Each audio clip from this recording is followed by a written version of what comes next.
నమస్తే.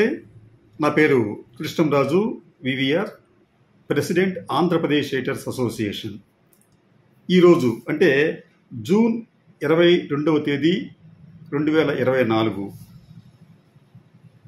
ఈ ఉదయం విజయవాడకు సమీపంలోని తాడేపల్లి ప్రాంతంలో ఉన్న బోట్ యార్డ్ భూమిలోని 2 ఎకరాల ప్రాంతంలో వైఎస్ఆర్ కాంగ్రెస్ పార్టీ నిర్మిస్తున్న పార్టీ కార్యాలయాన్ని సిఆర్డిఏ అలాగే స్థానిక తాడేపల్లి మంగళగిరి కార్పొరేషన్ అధికారులు దాదాపు 6 బుల్డోజర్లు తీసుకువెళ్ళి దానిని సమూలంగా నేలమట్టం చేశారు. ఈ నేలమట్టం చేయడానికి వారు చెప్పిన కారణం ఏమిటంటే, ఆ భవనాన్ని నిబంధనలకు విరుద్ధంగా నిర్మిస్తున్నారు, అందువలన ఆ అక్రమ కట్టడాన్ని కూల్చివేశాము అని చెప్తున్నారు. అయితే దీంట్లో అందరికీ తెలిసిన విషయం ఏమిటంటే, నిజానికి అధికారులకు ఎవరికి కూడా ఆ కట్టడాన్ని కూల్చివేసే ఉద్దేశం కానీ సాహసం కానీ ఉండదు వాళ్ళకి. కానీ వెనకాల తెలుగుదేశం పార్టీ కన్నా కూడా ఎన్డీఏ ప్రభుత్వ రాజకీయ ఒత్తిడి ఉంది కాబట్టి అనివార్యంగా వారు ఆ కట్టడాన్ని కూల్చివేయవలసి వచ్చింది. సరే, ఈ కూల్చివేతకు సంబంధించి ఒక అంశం ఏంటంటే, ఆ కట్టడాన్ని అక్రమ కట్టడంగా పేర్కొంటూ అక్రమంగా దానిని కూల్చివేయటం. ఇది ఎలాగా అంటే, నిజానికి దీనికి సంబంధించి అన్ని పర్మిషన్లు కూడా వైఎస్ఆర్ కాంగ్రెస్ పార్టీ తీసుకుంది. అయితే భవన నిర్మాణంలో వైలేషన్స్ ఉంటాయి. ఉన్నప్పుడు దానికి సంబంధించి వారికి నోటీసులు ఇస్తూ స్పెసిఫిక్గా మీరు ఈ ఏరియాలో మీరు వైలేట్ చేశారు కాబట్టి దానికి మీకు ఈ నోటీస్ ఇస్తున్నాం, దాన్ని మేము ఎందుకు కూల్చేయకూడదు అని చెప్పి వారు నోటీస్ ఇస్తారు.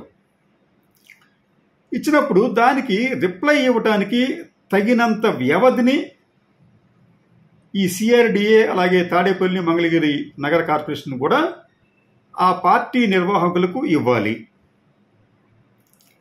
అంతేకాకుండా మీకు దీంతో పాటు ఒకవేళ మేము దీనిని కూల్చేయాలి అని చెప్పి వారు అధికారులు అనుకుంటే దానికి సంబంధించి వాళ్ళు ఒక కన్ఫర్మేషన్ ఆర్డర్, దీన్నే ఫైనల్ కన్ఫర్మేషన్ ఆర్డర్ అని చెప్పి అంటారు, అది కూడా ఇచ్చి ఫలానా తేదీని మేము దాన్ని కూల్చివేస్తున్నాం అని చెప్పి చెప్పాలి.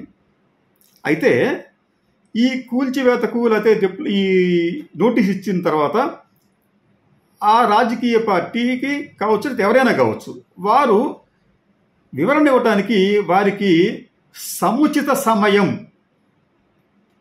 ఇవ్వాలి అని సిఆర్డిఏ యాక్టులో చాలా స్పష్టంగా ఉంది. సిఆర్డిఏ యాక్ట్లోని 137లో నోటీస్ ఇచ్చిన తర్వాత రిప్లై పొందటానికి లేదా రిప్లై తీసుకోవడానికి ఆ పార్టీకి సహేతుక సమయం ఇవ్వాలి అని చెప్పి ఉంది. కానీ ఇక్కడ ఏమైందంటే, సిఆర్డిఏ అధికారులు రాజకీయ ఒత్తిళ్లతో ఈ సహేతుక సమయం ఇవ్వకుండానే, అలాగే మనం ఇందాక అనుకున్నట్టు మనం 115 సిఆర్డిఏ యాక్ట్లోని 115 నిబంధనల ప్రకారం ఈ ఫైనల్ కన్ఫర్మేషన్ ఆర్డర్ కూడా ఇవ్వకుండానే దానిని కూల్చివేశారు. అంటే ఇక్కడ ఏం జరిగిందంటే, దానిని మీరు అక్రమ కట్టడం అని చెప్పి అంటున్నారు, దానిని మీరు సక్రమంగా కూలిస్తే ఒక విధంగా ఉండేది, కానీ మీరు కూడా అక్రమంగానే కూల్చివేశారు.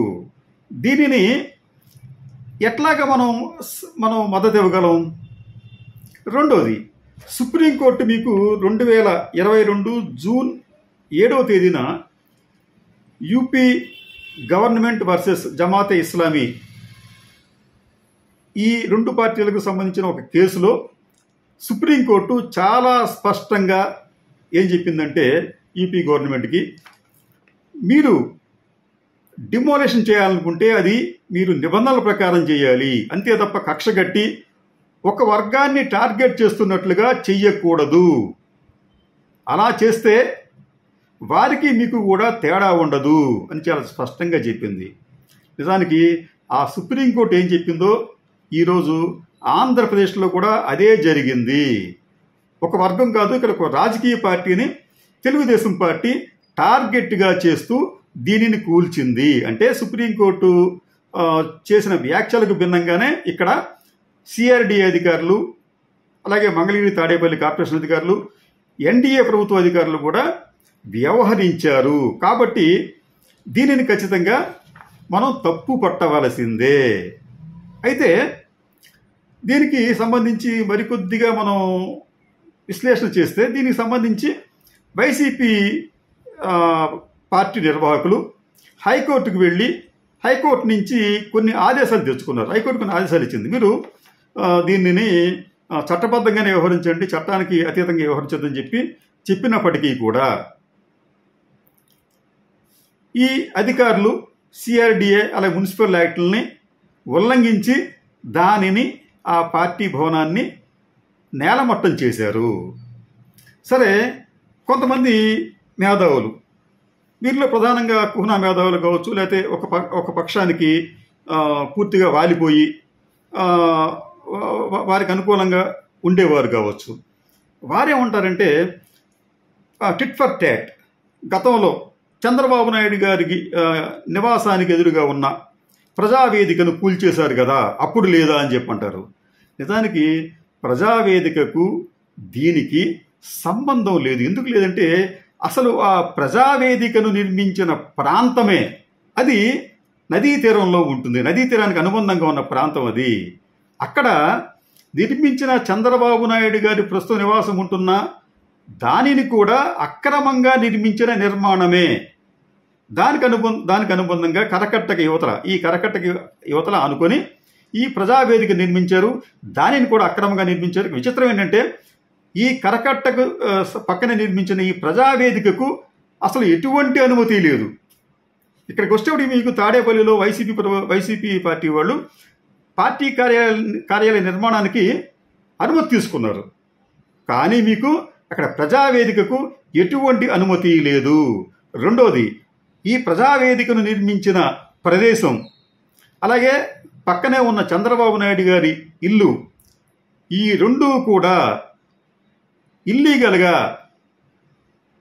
నిర్మించినవే, అక్రమంగా నిర్మించినవే. అసలు ఆ ప్రాంతంలో ఎటువంటి నిర్మాణాలు చేయకూడదు అని స్వయంగా మీకు ఆనాటి చంద్రబాబు నాయుడు గారి క్యాబినెట్లో మంత్రిగా ఉన్న దేవినేని ఉమామహేశ్వరరావు విజయవాడ ప్రాంతానికి చెందిన విలేకరులందరినీ కట్టగట్టుకుని 2 లాంచీల్లో కృష్ణానదిలో తీసుకెళ్తూ ఈ భవనాలన్నీ చూపిస్తూ ఇవన్నీ కూడా, అంటే ఇంక్లూడింగ్ చంద్రబాబు నాయుడు గారు ఇంకా అప్పుడు ఇంకా ఆయన అక్కడికి రాలేదు, ఇవన్నీ కూడా అక్రమంగా నిర్మించినవే కాబట్టి వాటిని మేము కూల్చివేస్తామని చెప్పి నోటీసులు కూడా ఇచ్చారు. అటువంటి నోటీసులు ఇచ్చిన ప్రాంతంలోకి చంద్రబాబు నాయుడు గారు రావటమే అసలు పెద్ద తప్పు. దీన్ని మేము పదే పదే తప్పు పడుతున్నాం. మీరు ఉండాలనుకుంటే మీరు ఎక్కడైనా ఉండండి, పర్యావరణానికి హాని చేసే విధంగా ఒక అక్రమ కట్టడంలో మీరు ఉన్నారు అంటే మీ ఉద్దేశాలు కూడా జనాలు శంకించాల్సి వస్తుంది. మీరు అప్పుడు నీతులు చెప్పడానికి ఆస్కారం ఉండదు. అంటే దెయ్యాలు వేదాలు వలించినట్టుగా ఉంటుంది మీరు చెప్తే అని చెప్పి మేము పదే చెప్పాం. ప్రెస్ మీట్లు పెట్టి చెప్పాం, మీటింగ్లు పెట్టాం, ఇటువంటి ఆర్టికల్స్ రాసాం మేము.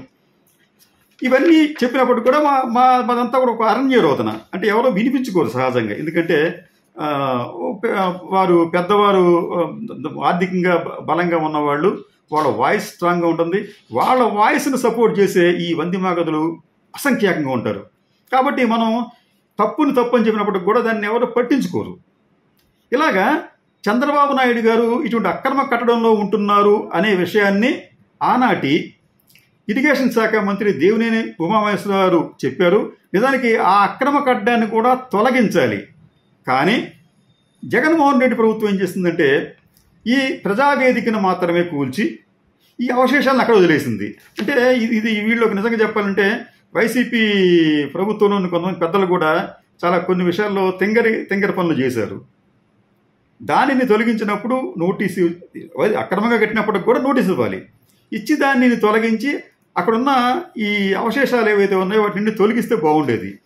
కానీ తొలగించకుండా వదిలేశారు దాన్ని. ఇప్పుడు ఇదే పనిని ఇప్పుడు చంద్రబాబు నాయుడు గారి ప్రభుత్వం కూడా అక్కడే తాడేపల్లిలో చేస్తుంది. వైసీపీ కార్యాలయాన్ని ధ్వంసం చేస్తుంది. ఆ డెబ్రీస్ అక్కడ ఉంచేస్తుంది. అయితే ఇక్కడ మనం అంశం ఏంటంటే చంద్రబాబు నాయుడు గారు నివసిస్తున్న ఈ ప్రాంతం అనేది కృష్ణానదీ తీరాన్ని ఒడ్డుని ఆనుకొని ఉంది. ఈయన్ని చూసి కొంతమంది అక్కడ దాదాపు ఈ కృష్ణా కరకట్ట మీద దాదాపు 50కి పైగా గెస్ట్ హౌసులు, భవనాలు, అలాగే ఒక ప్రకృతి ఆశ్రమం కూడా ఉంది. వేటికి కూడా అక్కడ డ్రైనేజ్ సిస్టమ్ లేదు. ఈ రోగులు కానీ లేకపోతే ఈ పెద్దలు కానీ వదిలే ప్రతి నీటి బొట్టు కూడా కృష్ణానదిలో కలవవలసిందే. ఇటువంటి ప్రాంతంలో ఇటువంటి పరిస్థితుల నేపథ్యంలో చంద్రబాబు నాయుడు గారు అక్కడ నివసించడం ఎంతవరకు భావ్యం? నిజానికి మీకు 2017లో నేషనల్ గ్రీన్ ట్రిబ్యునల్ వారు ఒక ఆర్డర్ పాస్ చేస్తూ నదీ తీరాన 200 మీటర్ల వరకు నిషేధిత ప్రాంతంగా, అంటే నదీ జలాలు ఎక్కువ ఉంటాయి, అక్కడి నుంచి 200 మీటర్ల వరకు కూడా నిషేధిత ప్రాంతంగా, 500 మీటర్ల వరకు నియంత్రణ ప్రాంతంగా, అంటే దాదాపు 1 కిలోమీటర్ల ప్రాంతం నియంత్రణ ప్రాంతంగా ప్రకటించింది. అక్కడ ఎటువంటి కార్యక్రమాలు, నిర్మాణ కార్యక్రమాలు చేపట్టకూడదు. కానీ చంద్రబాబు నాయుడు గారి భవంతి అధికార నివాసం ఈ రోజున నదిని ఆనుకుని, నీళ్ళని ఆనుకుని ఉంటుంది. అంటే ఆయన నేషనల్ గ్రీన్ ట్రిబ్యునల్ ఆదేశాలని ఉల్లంఘించే విధంగా ఆ భవనం అక్కడ ఉంది. ఇంకోటి, municipal administration and urban development శాఖ 1996 మార్చి 8వ తేదీన విడుదల చేసిన ఒక జీవో ప్రకారం, జీవో నెంబర్ 111, దీని ప్రకారం నదికి సమీపాన ఎటువంటి నిర్మాణాలు చేయకూడదు, ఎటువంటి వ్యర్థ పదార్థాలు నదిలో వదలకూడదు. అలాగే రాజ్యాంగంలోని 51AG అధికరణం ప్రకారం అడవులు, సరస్సులు, నదులు, వన్యప్రాణులను కాపాడవలసిన బాధ్యత మనందరిపైన ఉంది.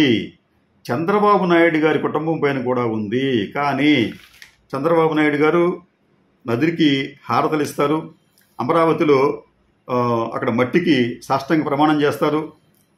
కానీ ఇంటికి వచ్చిన తర్వాత ఆ నదిని అనుకునే ఉన్న భవనంలో, అక్రమంగా నిర్మించిన భవనంలో ఆయన నివాసం ఉంటారు. వ్యర్థాలు దాంట్లోకి పోస్తూ ఉంటారు. అంటే ఇవన్నీ కూడా చూస్తూ ఉంటుంటే ఈ రాజకీయ నాయకులు ఎవ్వరు ఏమనుకున్నప్పటికీ కూడా మాకు సంబంధం లేదు, మేమేమి చేయాలనుకుంటే అది చేసి తీరతాం అనే భావనతో ముందుకు వెళుతున్నారు. ముందుకు వెళుతూ ఎన్నికల సమయానికి వచ్చేటప్పటికి మీకేం కావాలి, పోలింగ్కి ముందు డబ్బు పంచడం, పోలింగ్కి ముందు మేనిఫెస్టోల్లో అనుచితమైన ఉచితాలను ప్రకటించడం, ప్రజలను ఆకట్టుకోవటం, అధికారంలోకి రావటం, 5 ఏళ్ల పాటు ఉండటం. అంటే ఇప్పుడు వాళ్ళ టార్గెట్ కూడా తగ్గిపోయింది. ఫస్ట్ మనం ముందు అధికారంలోకి వచ్చేద్దాం, ఈ 5 years ఉందాం, తర్వాత చూసుకుందాం అనే భావనతో వాళ్ళు పాలన చేస్తున్నారు. వీరు ఇటువంటి రాజకీయ నాయకులు, అది ఎవరైనా కావచ్చు, అది ప్రజల్ని మభ్యపెట్టి మోసం చేస్తూ, పర్యావరణానికి కూడా హాని కలిగిస్తూ ఈ కక్షపూరిత రాజకీయాలకు పాల్పడుతున్నారు. ఇటువంటి కక్షపూరిత రాజకీయాలకు పాల్పడితే ఏమవుతుంది? నిజానికి ఈ రోజున ఈ తాడేపల్లిలో వైసీపీ పార్టీ కార్యాలయాన్ని విధ్వంసం చేసింది టీడీపీ ప్రభుత్వం కాదండి, అది ఎన్డీఏ ప్రభుత్వం. దీంట్లో ఈ రోజున జాతీయ స్థాయిలో భారతీయ జనతా పార్టీ కూడా దీంట్లో భాగంగా ఉంది. అలాగే మీకు పవన్ కళ్యాణ్ గారి పార్టీ కూడా, జనసేన కూడా దీంట్లో భాగంగా ఉంది. ఇది ఆ ఎన్డీఏ పాలసీలో భాగంగానే ఇటువంటి విధ్వంసానికి పాల్పడుతున్నారా అనే విషయాన్ని, దీనికి సంబంధించి వారు సమాధానం కూడా మిగతా 2 పార్టీలు కూడా చెప్పవలసిన అవసరం ఉంటుంది. నిజానికి యూపీ ప్రభుత్వం కూడా ఇటువంటి బుల్డోజర్ పాలిటిక్స్ చేయటం వలన గత లోక్సభ ఎన్నికల్లో దారుణంగా దెబ్బతిన్నారు. కాబట్టి వాళ్ళు ఇప్పుడు గుణపాఠం నేర్చుకున్నారు. అంటే ఇటువంటి పాలిటిక్స్ని ఎవరైతే ఎంకరేజ్ చేస్తారో, తెలుసో తెలియకో కొంతమంది ఆర్గ్యుమెంట్ కోసం మీరు అది చేస్తే మేము ఇచ్చేస్తాం, మీరు ఇచ్చేసేటప్పుడు అది చేస్తాం అని చెప్పి ఇటువంటి ఆర్గ్యుమెంట్లు చేయవచ్చు. కానీ తప్పుని తప్పుగానే మనం భావించకపోతే ఆంధ్రప్రదేశ్ అనేది అధోగతి పాలు కావటం ఖాయం. దానికి ఇది ఒక ప్రారంభం మాత్రంగానే కనిపిస్తోంది. ఈ రాష్ట్రాన్ని మనం ఇటువంటి రాజకీయ నాయకుల నుంచి కాపాడుకోవాల్సిన బాధ్యత ఈ ప్రజలందరిపైన ఉంది.